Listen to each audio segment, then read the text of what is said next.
1인 가구가 급증하면서 혼자 사는 사람들의 고립 고독사가 사회적 문제가 되고 있습니다. 서울시는 최근 이러한 사회 문제에 대응하기 위해 영국의 고독부를 참고해 돌봄 고독 정책관을 신설했는데요. 1인 가구 비중이 전체 인구의 40%가 넘는 은평구도 기존 1인 가구 지원팀을 과단위 부서로 개편해야 한다는 주장이 제기됐습니다. 은평구 의회 이경구 의원님 만나서 관련 이야기 나눠보도록 하겠습니다. 의원님 만나서 반갑습니다. 네, 안녕하십니까. 네, 오늘 여러 이야기를 좀 여쭤보고 싶은데요. 먼저 1인 가구가 증가하면서 고독사가 늘고 있는 추세입니다. 네네. 최근 1년 사이 은평에서도 여러 건의 고독사가 발생했다고 들었는데요. 원인이 어디 있다고 보십니까? 일단 최근에 은평구의 그 고독사 발생 현황을 보면요. 23년도 1월부터 올해 4월까지 총 8분이 돌아가셨습니다. 네. 거기 원인을 좀 보면은 청년, 중년, 노년 이렇게 나눠서 보면 청년은 첫째 이제 구직 문제, 그다음에 외로움, 네. 그다음에 박탈감 이런 것들이 있을 수 있고요. 중년층에서는 실업이나 은퇴, 경제적 문제, 고립감 이런 것들이 이제 가장 큰 원인이 있고요. 노년층으로 가면 외로움과 고립감, 또 건강 악화 네. 이런 것들이 가장 큰 이유가 있습니다. 네, 여러 가지 다양한 이유가 있군요. 예. 지난해 동료 의원들과 함께 1인 가구 고독사 문제를 많이 연구하시지 않으셨습니까? 의미 있는 결과 얻으셨을까요? 예, 맞습니다.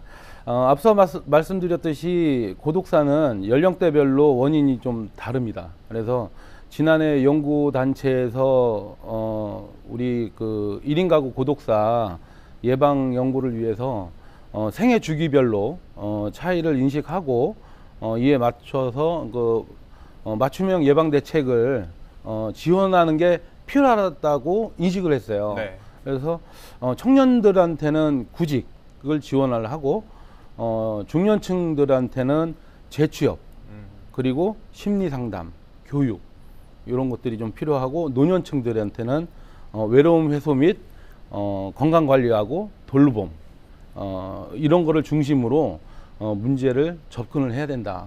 예, 그리고 또 사회 관계망 형성 및 참여 이게 이제 주변으로 이렇게 나오게끔 네. 이런 게 중요하기 때문에 이를 유도하는 정책이 필요하다. 이런 걸로 돌출됐습니다. 네, 예. 고독사라고 하면 보통 고령만 생각하기 쉬운데 네. 이렇게 연령대별로 원인을 분석하는 게 중요하군요. 예, 맞습니다. 네, 고독사에 대한 문제 의식이 확산되고 있긴 한데 예. 아직 부족하다는 의견도 많습니다. 예. 이 부분에 대해서 좀 어떻게 생각하고 계신지요? 1인 가구는 다른 가구하고 좀 비해서 고독사 문제에 특히 취약하죠. 은평의 1인 가구는 22년 기준 33.5%였습니다. 근데 현재 2024년 현재 40.6%로 급속히 증가가 됐어요. 네. 그러니까 은평구뿐만 아니라 전국의 1인 가구가 다 늘어나고 있는 추세거든요. 때문에 많은 사람들이 더 이상은 남의 문제가 아니고 앞으로 미래에 자신이 닥칠 수 있는 그런 문제다라고 점차 인식하고 있는 것 같습니다. 네, 그렇군요. 예.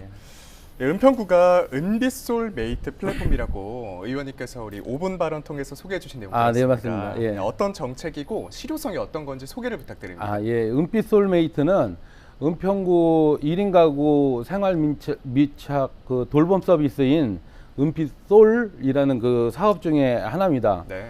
서울시에서 하고 있는 사업 중에 하나인 혹시 아시는지 모르겠습니다만 이게 손목 닥터 9988이라는 게 있습니다. 네. 예, 핸드폰 앱을 통해서 양방향 소통 플랫폼인데요.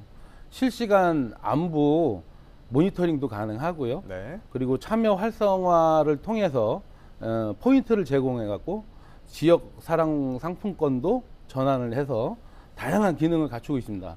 그래서 앱을 통해서 손쉽게 정책 참여를 유도하는 기능도 1인 가구 주민들에게 자기 방임을 예방하는 데 큰 효과가 있다고 생각을 합니다. 네. 예. 손목 닥터 9988 서비스 저도 이용하고 있거든요. 그러세요? 네, 저도 굉장히 편리하더라고요. 많이 사용하고 있습니다. 네. 예. 이 시민분들께서 많이 이용하면 좋을 것 같습니다. 예. 기존 1인 가구 지원팀을 과 단위로 승격해야 한다. 예, 제가 예. 오프닝 때도 말씀을 좀 드렸는데요. 네. 과 단위로 승격해야 한다는데 이유가 있을 것 같습니다. 제가 작년에 이제 그 연구 용역도 주고 연구를 하면서 그 서울시의 경우에 네. 7월 1일자로 조직 개편을 했습니다. 그래서 고독 대응과를 신설을 했는데요. 고립 위험군별 그 안전관리 그리고 사회적 연결망 지원 사업을 총괄하기 위해서 기존의 어르신 복지과 그리고 돌봄 복지과 1인 가구 지원과에서 그 관련 업무들을 가져와서 통합하고 통합을 했죠. 네. 그래서 이것처럼 은평구도 역시 그 1인 가구 지원 팀이 그 규모를 좀 확대를 해서 개편을 해야 될 필요가 있다라고 생각을 하는 겁니다. 네. 그래서 1인 가구가 은평구도 계속 증가를 하고 있으니까 이에 대한 정책도 굉장히 광범위해지고 있거든요. 그래서 연령별, 계층별 다각적인 이제 정책이 추진하고 그래서 종합적인 컨트롤 타워가 절실히 필요하다. 이래서 과 단위로 꼭 승격을 해야 된다라고 네. 생각을 하는 겁니다. 1인 가구와 관련된 지원이 중요해지고 있는 만큼 기존의 팀으로는 부족하다. 네, 그래서 맞습니다. 과로 승격했다 이렇게 예, 이해하면 예, 되겠군요. 예, 예. 네, 마지막으로 의회 차원에서 1인 가구 고독사 문제 해결을 위해서 의원님 어떤 노력하실지 앞으로의 포부 말씀 부탁드리겠습니다. 은평구 경우에는 은빛솔이라는 사업을 여러 가지 이제 분야별로 시행을 하고 있거든요. 이제 이 사업들이 잘 추진될 수 있도록 이제 지원을 하고 이제 보완할 점들이 발견이 되면 이제 개선책들도 강구를 해 보겠습니다. 또한 1인 가구 지원과 고독사 예방을 위한 다양한 정책들도 발굴을 해서 지속적인 관심과 노력을 기울이도록 하겠습니다. 그리고 마지막으로 은평구에 어르신 돌봄 통합지원센터라는 곳이 있고요.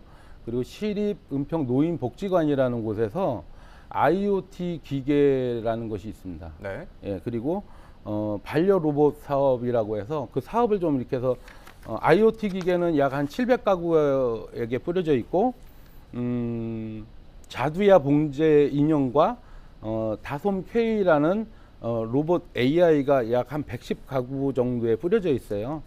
이게 굉장히 좋은 사업이거든요. 이 사업이 잘 추진될 수 있도록 예산 마련에도 큰 힘을 보태도록 하겠습니다. 네, 앞으로 은평구 의회에 말씀하신 내용에 대해서 더 좋은 결과 낼 수 있도록 함께 응원하도록 하겠습니다. 네. 오늘 은평구 의회 이경구 의원과 함께했습니다. 오늘 말씀 고맙습니다. 네, 감사합니다.